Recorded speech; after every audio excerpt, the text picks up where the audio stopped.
Hello and welcome to this introduction to our research project. This project is a partnership between Crosswater Digital Media, Hyatt.ai, and George Washington University. The goal of this project is to use recordings of interactive conversations between the patient and Hyatt's software-based digital avatar to detect clinically significant changes in cognitive function such as memory loss, mood swings, depression, and various forms of dementia. It also aims to predict medication needs and provide caregivers with actionable alerts. We developed this project to address a significant problem for an aging population. As people age, their cognitive function may decline slowly and, at first, imperceptibly. If cognitive decline remains unnoticed, people may miss important opportunities for early treatment and adaptation. Current means of monitoring cognitive function are infrequent, inconsistent, and imprecise. The most common form of cognitive decline is Alzheimer's disease, or AD for short, which results in progressively worsening memory loss. Globally, the number of individuals affected by this condition is expected to triple in the next 25 years. Continuous monitoring of cognitive function is vital for early detection and proper management of AD and related dementias. Yet, the current ways of monitoring cognitive function are inconsistent, time-consuming, and costly. Measuring cognitive function requires a caregiver or specialist to ask the patient a number of questions as well as solve a number of exercises. Caregivers are often busy with many responsibilities and cognitive function is measured infrequently. Worse, it is often administered on occasions that may not represent the person's daily life, such as when the person is ill or is changing residences. The measurement can be not only infrequent but also misleading. The measurement may be inconsistent since the caregivers themselves may affect how well the person responds to the questions and performs assigned tasks. Subjective biases, fatigue, selective perception all play a role here. For instance, the caregivers may give the impression that they dislike the person or that the person is responding too slowly to the questions. As a result, the measurement may make the person look worse than really is the case. Finally, the use of the same questionnaires for everyone may help make the measurement easier to administer, and it may allow clinicians to compare how different persons perform. By using the same questionnaire, you may lose an opportunity to adapt the questions to each individual's specific profile. Thus, clinicians may miss important signs of disease onset or progression. The lack of proper monitoring of cognitive function may lead to missed care opportunities. If a patient's cognitive function is not monitored accurately and continuously, caregivers may fail to detect an early change in the patient's memory, mood, or agitation. They may also fail to spot early signs of Alzheimer's disease or a related dementia. When caregivers miss early signs of distress or disease, they miss an opportunity to help patients at this early stage. For instance, caregivers may fail to adjust the patient's medication regimen, or fail to initiate cognitive behavioral therapy. These failures may needlessly worsen the patient's condition. They can prove costly for the caregivers, who may have to devote more time managing patients with advanced disease. Close friends and family members may also lose valuable quality time with the patient. Consider a patient who has shown signs of agitation in the past and was put on psychotropic medication. Continuous, accurate monitoring could alert caregivers when the dose of psychotropic medication can be reduced safely. This eases the care burden for clinicians and administrators and improves the patient's quality of life. The lack of proper monitoring of cognitive function does not impact everyone the same way. There are 4 groups of patients who suffer the most when we fail to spot changes in their cognitive function in time. Elderly patients who live alone often must rely on caregivers, such as family members. These caregivers may not be trained to notice cognitive decline, they may not visit the patient frequently enough, maybe they're too distracted with other responsibilities, or they may be too biased to render an accurate assessment. Similarly, caregivers in congregate settings, such as senior living facilities, may be overworked or lack the requisite expertise to spot signs of dementia early. Elderly patients in remote areas may find it too difficult to travel long distances to meet with a specialist who can render an accurate assessment. Finally, there are elderly patients whose language skills or cultural background may have difficulty responding to questionnaires or performing tasks that were designed with a different population in mind. For these patients, Poor performance on these assessments may reflect linguistic or cultural incompatibility rather than cognitive decline.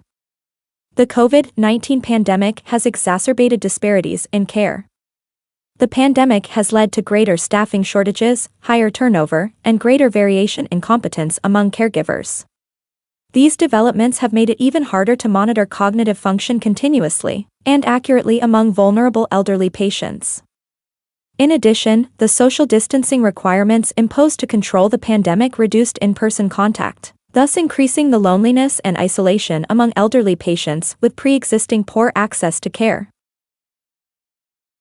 This project proposes to test if our physician-controlled software that enables and records conversations between patients and a digital avatar can overcome the shortcomings we just described. Specifically, we want to test if the recordings of these conversations can be used to monitor a patient's cognitive function continuously, consistently, and precisely. The software that we plan to use performs 4 functions. First, it sets the stage for the conversation by giving a brief introduction. In this slide, you see an example of an animated figure that is presenting the introduction to the patient. Second, the software can answer any questions that the patient has after viewing the introduction. This step builds a rapport between the patient and the digital avatar. Third, and this is the main function for the purpose of this project, the software will ask the patient questions. By asking questions, it invites the patient to respond in his or her own words without a script. Fourth, the software records the entire conversation. In this project, we will use the recordings of these conversations to track a patient's small and subtle changes in speech. We will evaluate to what extent these changes in speech may offer clues about memory loss, mood swings, depression, and various forms of dementia that caregivers might miss. In our research, we propose to test a number of advantages that will make it easier to monitor cognitive function continuously and accurately in the patient populations we described earlier.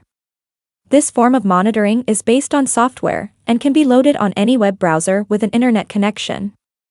This offers a solution for patients living in hard-to-reach settings in particular. The software does not require any training and therefore can be used by untrained caregivers and even the patients themselves.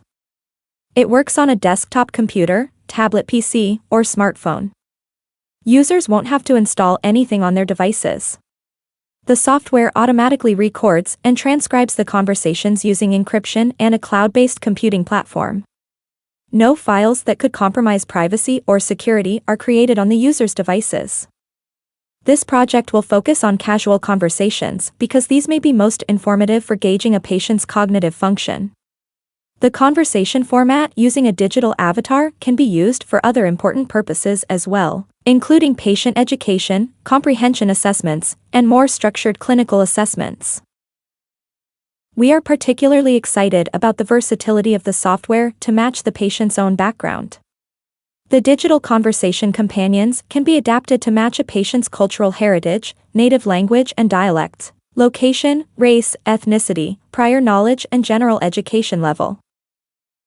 We plan to build a predictive analytics application that uses digital conversation companions to monitor cognitive function reliably and accurately. Our first step will be to conduct nearly 2,700 30-minute conversations between more than 140 residents of 4 long-term nursing and assisted living facilities and their digital conversation companions. In Step 2, we will combine the conversation transcripts with residents' sociodemographic and salient clinical behavioral observations, including measures of cognitive function and markers of Alzheimer's disease and related dementias. In Step 3, we will use the data set that we created in Step 2 to train machine learning algorithms that detect clinically significant changes in cognitive function.